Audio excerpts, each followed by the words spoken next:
নমস্কার বন্ধুরা, আজকে বানাবো ম্যাঙ্গো আইসক্রিম। প্রথমে দেখে নিই ম্যাঙ্গো আইসক্রিম করতে কি কি লাগছে। এখানে দুটো ম্যাঙ্গো নিয়েছি, তবে আমি ইউজ করেছি একটা ম্যাঙ্গো।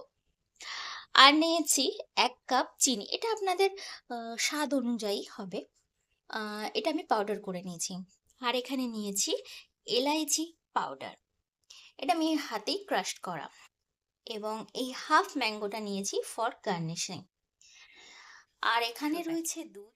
আর ইউজ করছি আজকে আমি উইকফিল্ডের কাস্টার্ড পাউডার, তবে কিনেছি এটা, কিন্তু ইউজ করবো এই যে ম্যাঙ্গো ফ্লেভার। প্রথমে একটা আমকে আমি নিয়েছি, ভালো করে ধুয়ে এটা গ্রাইন্ডারে গ্রাইন্ড করে নিয়েছি।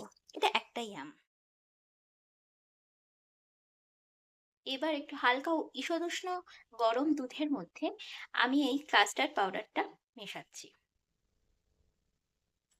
ভালো করে মিশিয়ে নেবো যাতে কোনো লাম্প না থাকে। যে বাকি দুধটা ছিল সেটা আমি একটু হালকা জাল দেওয়ার জন্য বসিয়েছি। দুধটা দেখেছেন ভালো করে ফুটে এসছে। প্রথমে মেশাবো এই চিনি। চিনি মেশানোর পর এবার আমি কাস্টার্ড মিশিয়ে দিলাম, কিন্তু ভালো করে নাড়তে হবে অবশ্যই।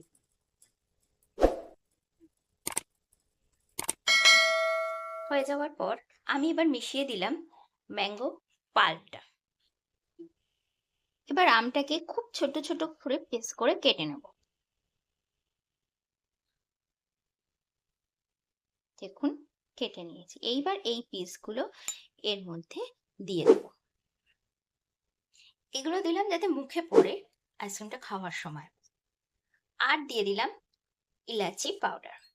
বাস, মিক্সিং রেডি। এবার এটাকে আমি ভালো করে নাড়িয়ে একটু ঠান্ডা হতে দেব। বাড়িতে ট্রাই করতে পারেন। মিক্সিং ডান।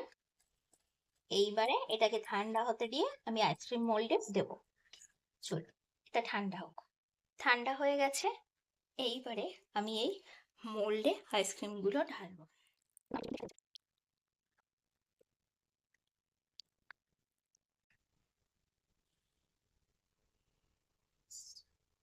দেখতে পাচ্ছেন খুব সুন্দরভাবে পড়ে গেছে।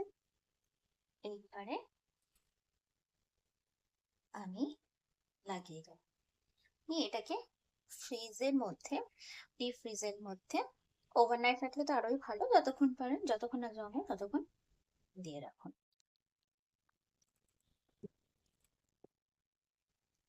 এটা এবারে আমরা রেফ্রিজারেট করব। দেখলেন খুব সহজেই বানিয়ে ফেলতে পারলেন বাড়িতেই আইসক্রিম। একবার ট্রাই করে দেখুন, আপনার নিজের মতনই করুন না। আইসক্রিম জমে যাবার পরের লুকটা শেয়ার করছি। চলুন এবার দেখে যাক আইসক্রিমের কি অবস্থা। ওই যে বেরিয়ে গেছে, ভালোই জমেছে। একে ডিমল করতে গেলে এই নিয়ে ঠান্ডা জলের মধ্যে একটু ডুবিয়ে দিতে হবে। Wow!